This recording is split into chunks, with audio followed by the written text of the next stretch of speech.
गांव चंपापुर में रामलाल नाम का एक गरीब किसान अपनी पत्नी और 2 बच्चों के साथ रहता था। उसके पास थोड़ी सी जमीन थी जिसे वह मेहनत से जोतता और फसल उगाता। इस साल उसने बड़ी उम्मीदों से धान की फसल बोई थी।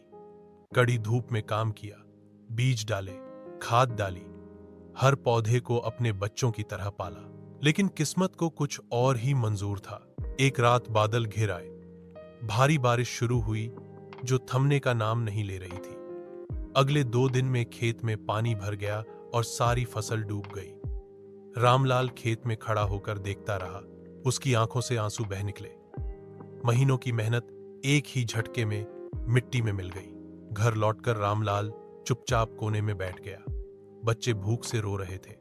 पत्नी ने भी बिना कुछ कहे चूल्हा बुझा दिया, क्योंकि अनाज था ही नहीं। रामलाल टूट चुका था। लेकिन अगले ही दिन गांव के स्कूल में एक बैठक हुई। गांव के प्रधान ने सब किसानों को इकट्ठा किया और बताया कि सरकार की तरफ से आपदा राहत योजना आई है। रामलाल ने भी आवेदन भरा।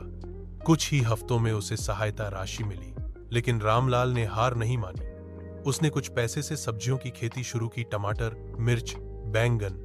मेहनत रंग लाई। गांव के बाजार में उसकी सब्जियां बिकने लगी।